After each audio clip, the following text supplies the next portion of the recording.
Hoy, tomémonos un tiempo para estudiar la palabra de Dios con el sermón titulado La Biblia es el mandato de Dios.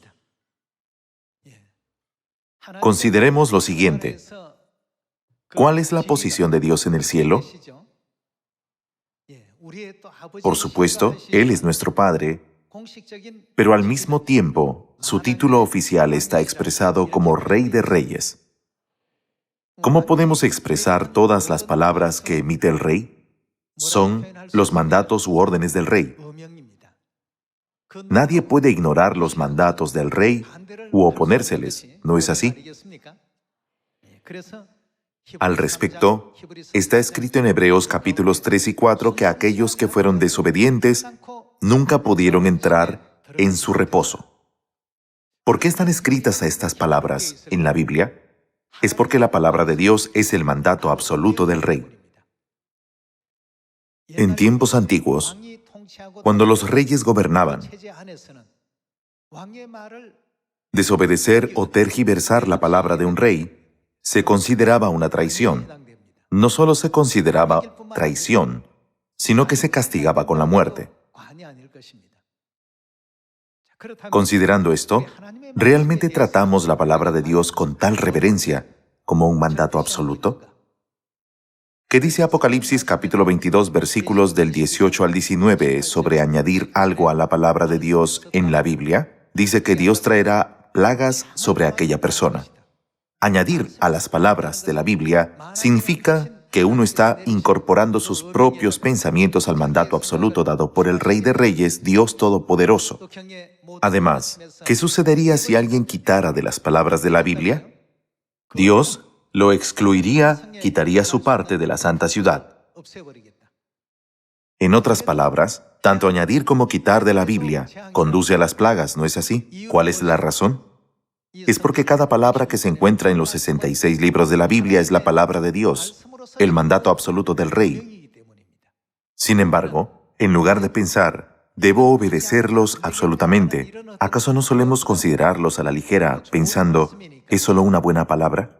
¿O es simplemente un mensaje de orientación para nuestro beneficio? Hoy, reflexionemos sobre nuestra actitud. Ya que la Biblia es la orden del Rey, nuestro Dios, no importa cómo nos perciban o evalúen los demás. Estamos siguiendo las sagradas órdenes de Dios, quien es el Rey del cielo. ¿De quién es el mandamiento del día de reposo? ¿De quién es el mandamiento de la Pascua, que guardamos todos los años? Son los mandamientos absolutos de Dios, el Rey de Reyes y Señor de Señores. Entonces, como ciudadanos del reino celestial, ¿cómo debemos guardar y honrar los mandamientos de Dios, el Rey celestial? Debemos ser obedientes y seguir sus mandamientos. De esta manera, Dios nos abrirá las puertas del reino de los cielos y nos reconocerá como sus hijos celestiales, ¿no es verdad? Ya que la Biblia es el mandato de Dios, acuérdate del día de reposo para santificarlo. También es un mandato real. Sin embargo, si alguien dijera, prefiero el domingo al día de reposo sábado, y llevara su vida según su propia conveniencia, ¿cómo estaría tratando el mandato del Rey? En el pasado, durante la época de las dinastías reales, desobedecer el mandato de un rey significaba la muerte. Para decirlo claramente, era traición. Por ello, en la Biblia, entre los registros del profeta Daniel, está escrito que quebrantar los mandamientos de Dios es rebelión. Nunca debemos decir, aunque está escrito en la Biblia, vi a otros hacer lo contrario. Nunca debemos tener este pensamiento. Algunos pueden pensar, el mundo entero guarda el culto el domingo. ¿Por qué la iglesia de Dios guarda el culto el sábado? Es porque obedecemos totalmente los mandamientos de Dios, el Rey de Reyes. Por ello, ¿qué dijo Jesús sobre todos los mandamientos que Dios dio a la humanidad? Y sé que su mandamiento es vida eterna. Jesús mismo vino a esta tierra, en la carne, y dio tales enseñanzas. Por tanto, si la Biblia dice, guarda el día de reposo, Solo debemos guardar el día de reposo. Si está escrito guarda la Pascua, solo debemos seguir como se indica. Veamos el libro de Primera de Timoteo, capítulo 6, versículo 15.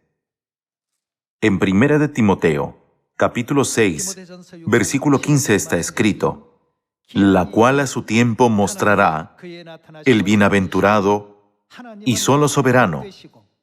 ¿Quién es Él? El Rey de Reyes y Señor de Señores.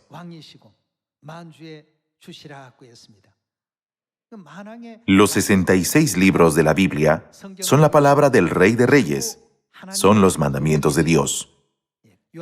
Vayamos al libro de Juan, capítulo 8. En Juan capítulo 8, versículo 47, Jesús dice: el que es de Dios, las palabras de Dios oye. Por esto no las oís vosotros, porque no sois de Dios. Jesús clasificó a los que no obedecen el mandamiento absoluto de Dios como los que no son de Dios. Y dijo también que los que son de Dios ciertamente oirán, seguirán, guardarán y obedecerán sus palabras. Jesús dio una guía clara con respecto a este asunto.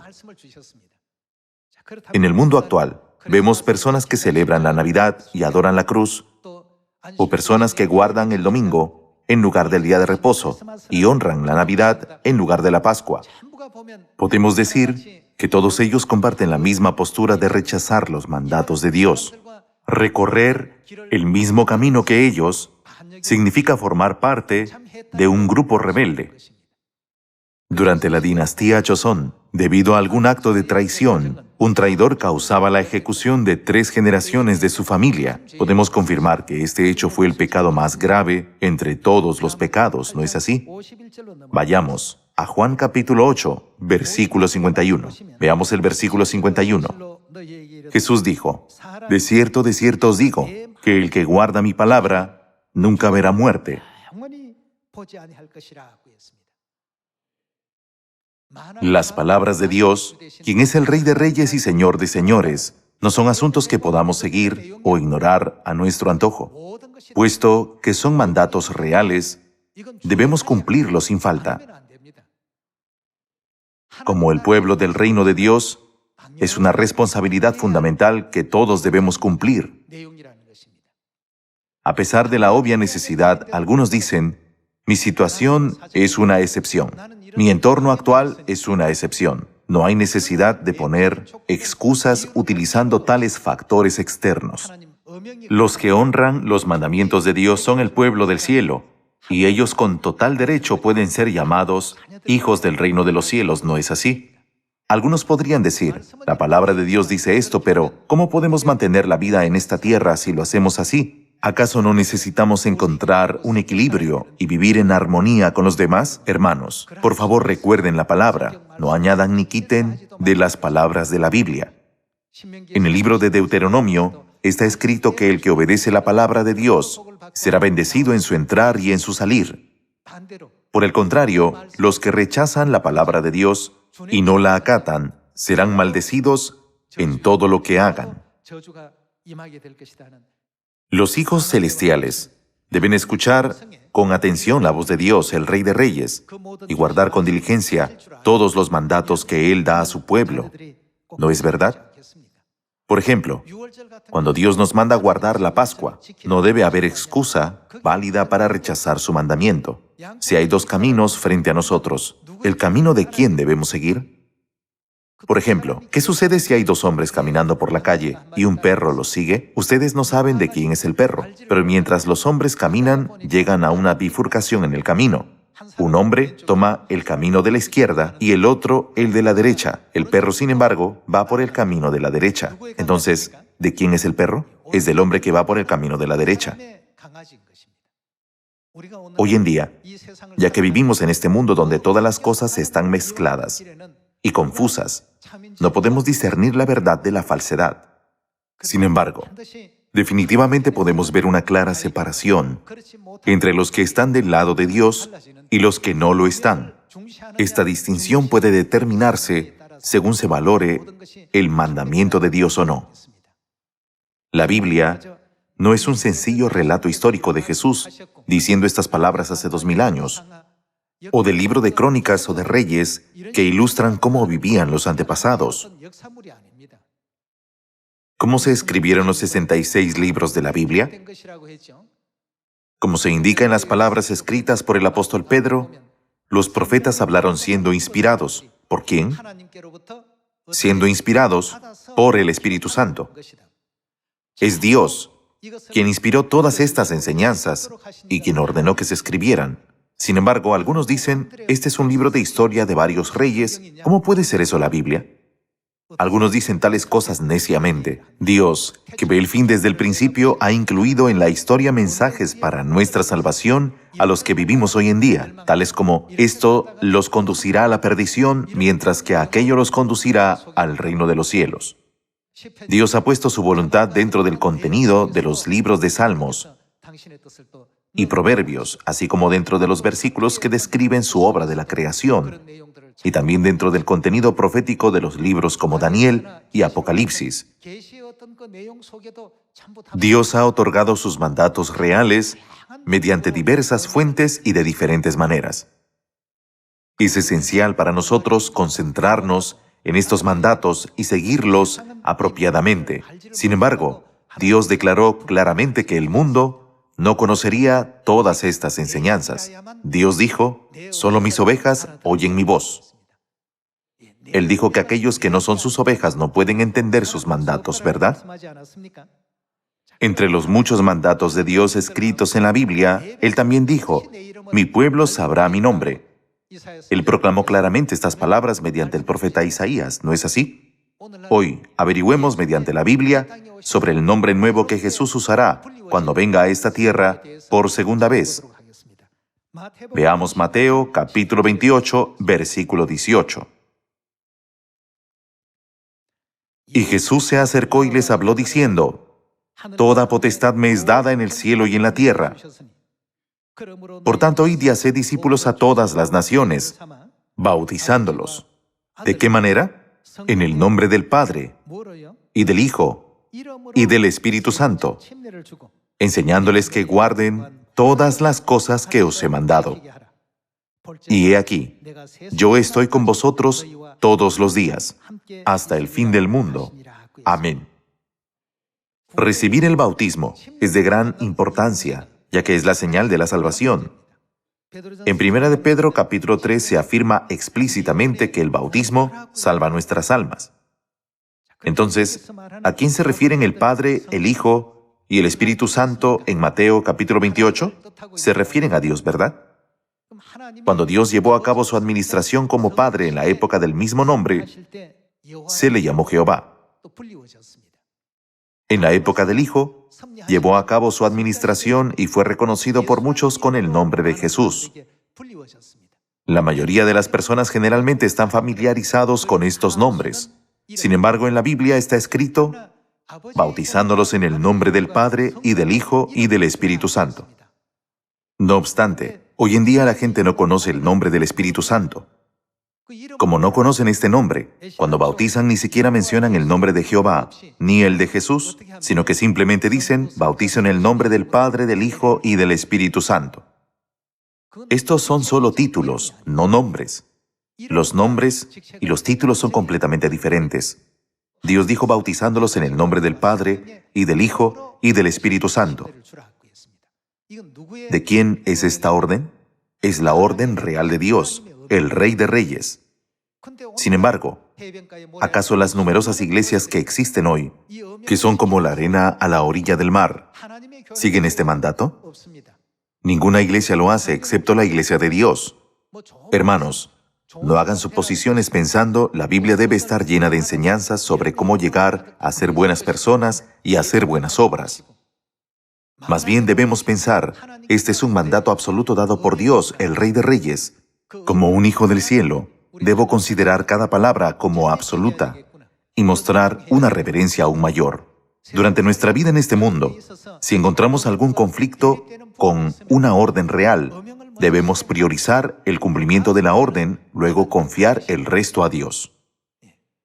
Al regresar a las palabras dadas en Mateo capítulo 28, la parte más importante del bautismo que salva nuestras almas es el nombre del Espíritu Santo. Por ello, en el momento de la primera venida de Cristo, los santos de la iglesia primitiva fueron a varios lugares y primero proclamaron el nombre de Jesús. Después de que el carcelero se sorprendiera por una notable escena, preguntó a Pablo y Silas, ¿qué debo hacer para ser salvo?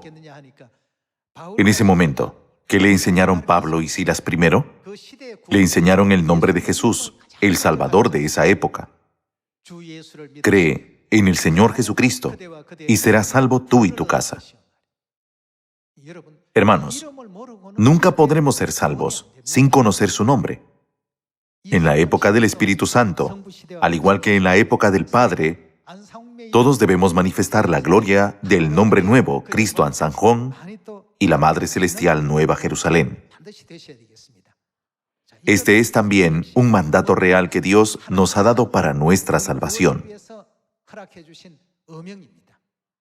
Debe haber una razón definitiva por la que Dios nos dijo que debemos ser conscientes de su nombre, ¿verdad?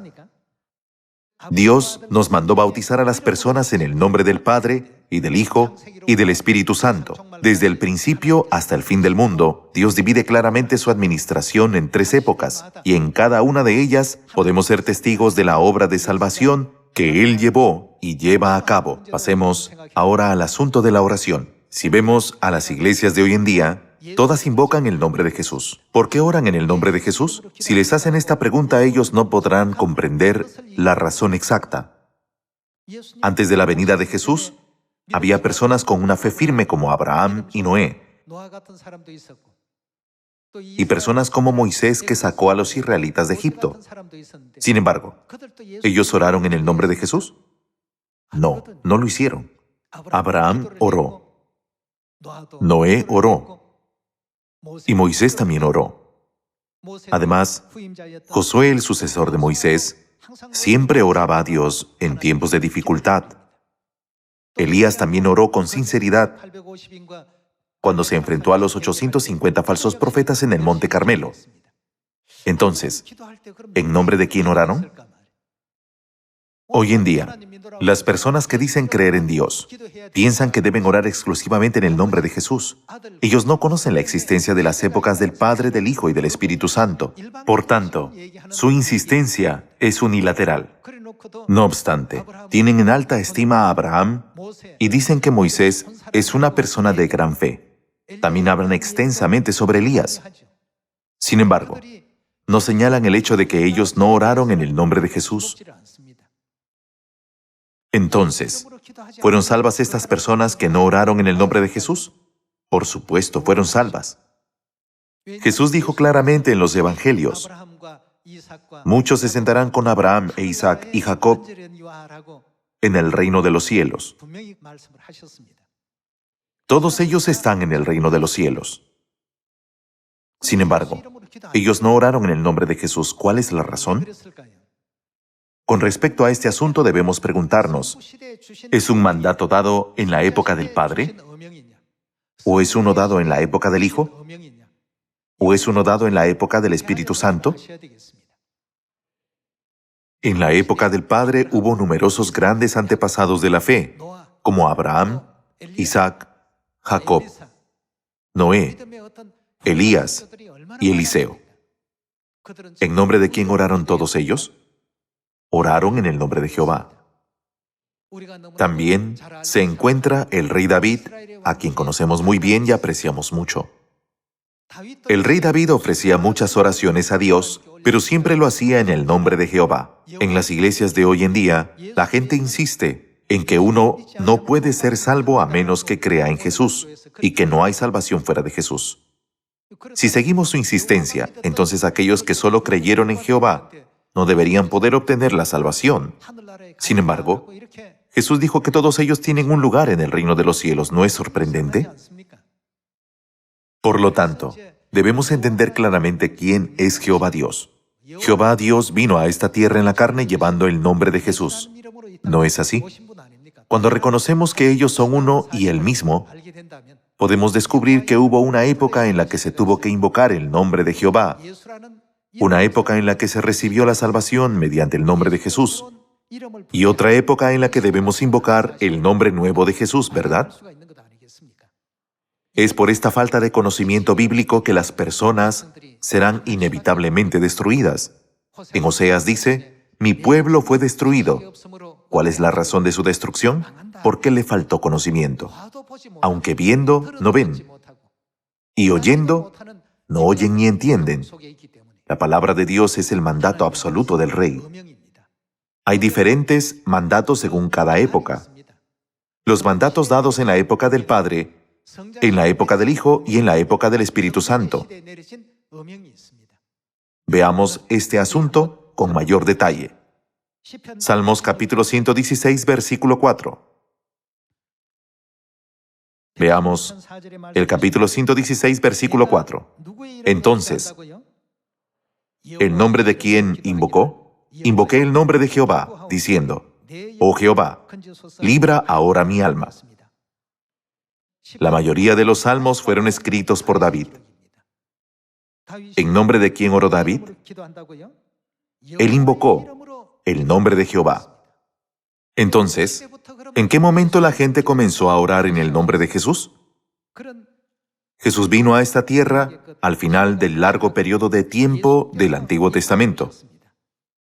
Veamos el Evangelio de Juan, capítulo 16, versículo 24. Esta es una palabra que viene de Jesús. Veamos el versículo 24. Hasta ahora, es decir, antes de este momento, nada habéis pedido en mi nombre. Esto implica que no habían orado en su nombre, ¿no es así? Antes de ese momento, todas las oraciones se ofrecían en el nombre de Jehová. Sin embargo, Jesús dijo, «Pedid y recibiréis, para que vuestro gozo sea cumplido». Es decir, a partir de ahora oren en mi nombre. Entre las tres épocas, la del Padre, la del Hijo y la del Espíritu Santo, todos los que vivieron antes de que Jesús viniera a esta tierra pertenecieron a la época del Padre. Por ello, recibieron la salvación en el nombre de Dios Padre Jehová. Luego, en la siguiente época, Jesús vino a esta tierra como el Hijo. A partir de aquel momento, instruyó a los discípulos a orar en el nombre de Jesús, que es el nombre del Salvador de la época del Hijo. Entonces, los discípulos que siguieron a Jesús durante los 3 años y medio de su ministerio, ¿siempre oraron en el nombre de Jesús? Además, cuando Jesús oraba, ¿lo hacía en su propio nombre? No, no lo hacía. Según el Evangelio de Juan, capítulo 14, ¿por qué les dijo que oraran en su nombre a partir de aquel momento? Él dijo, «Voy al Padre». A partir de entonces entró en vigor el mandato absoluto del Rey de orar en el nombre de Jesús. Hermanos, ya que estoy usando la expresión mandato del Rey, puede sonar un poco extraño, pero así de importantes son todas las enseñanzas de Dios. Piensen en todos los reyes que amaron a Dios con todo su corazón, como el rey David y Salomón. También hubo profetas como Isaías y Ezequiel. En todos los escritos de los antepasados de la fe del Antiguo Testamento, no se puede encontrar una sola mención del nombre Jesús. Es decir, en los escritos de los que vivieron antes de que Jesús viniera a esta tierra. No obstante, después de que Jesús vino a esta tierra, ¿qué dijo? A partir de ahora, oren en mi nombre. Entonces, ¿Dios Jehová es diferente de Jesucristo? No, no son diferentes. Con respecto a este asunto, veamos el libro de Isaías, capítulo 9, versículo 6. En Isaías, capítulo 9, versículo 6, está escrito, «Porque un niño nos es nacido, hijo nos es dado, y el principado sobre su hombro, y se llamará su nombre, ¿cómo? Admirable, consejero, Dios fuerte. ¿De qué otra manera será llamado? Padre eterno, príncipe de paz». No hay nadie más aparte de Dios que pueda ser llamado nuestro Padre espiritual. Dios es en verdad nuestro Padre. Sin embargo, este Padre apareció en la tierra en forma de niño e hijo. Cuando apareció, ¿Mantuvo el nombre de Jehová? No. Él fue llamado Jesús. Por lo tanto, el nombre de Jehová y el nombre de Jesús son el nombre de un solo Dios. Cuando Dios, que existía en forma espiritual, se vistió de la carne y apareció en esta tierra, comenzó a usar el nombre de Jesús. Por eso Jesús dijo, hasta ahora nada habéis pedido en mi nombre.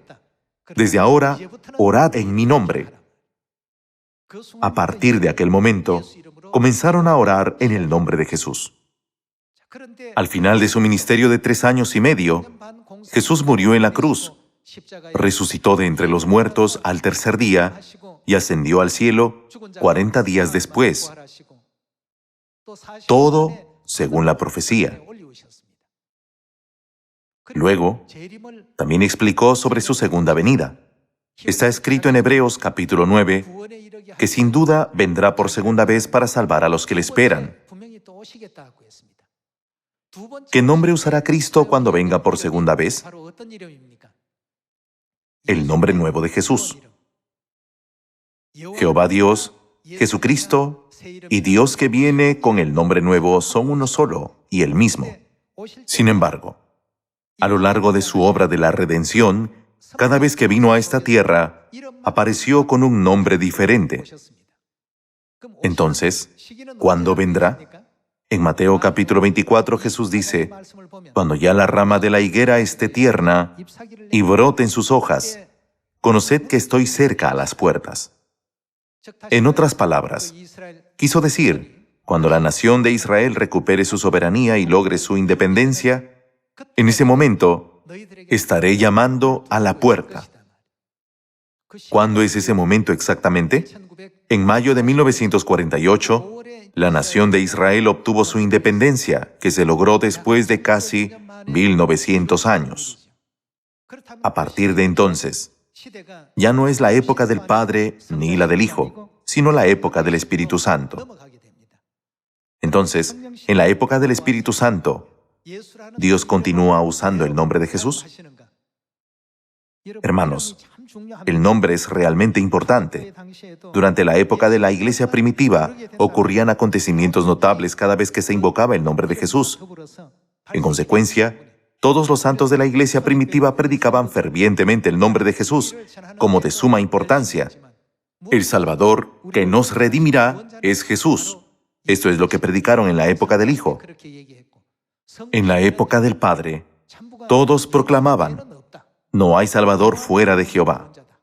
Jehová es nuestro pastor, nuestro cayado, y la lámpara que convierte las tinieblas en luz. Así es como todos predicaban y testificaban acerca de Dios.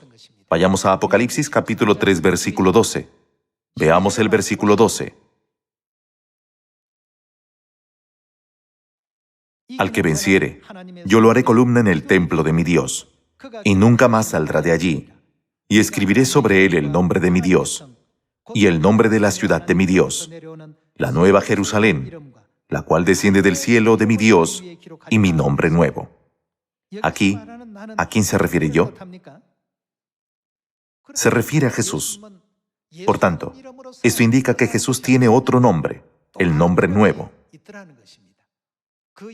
Debemos conocer y encontrar este nombre nuevo. El nombre nuevo será conocido y predicado a todas las personas del mundo. Y a través del nombre nuevo, Dios romperá las cadenas de sus corazones, que estaban cautivos en las tinieblas. Por eso Dios prometió darnos un nombre nuevo, es decir, el nombre nuevo de Jesús. ¿Cuándo se usará el nombre nuevo de Jesús? Se usará en la época del Espíritu Santo en la que vivimos. El nombre nuevo de Jesús debe ser conocido por toda la humanidad en la época del Espíritu Santo. Hace 2000 años, cuando Jesús predicó el Evangelio en la ciudad de Nazaret y sus discípulos predicaron su nombre por donde quiera que iban, muchos se referían a los que seguían a Jesús como miembros de la secta de los nazarenos.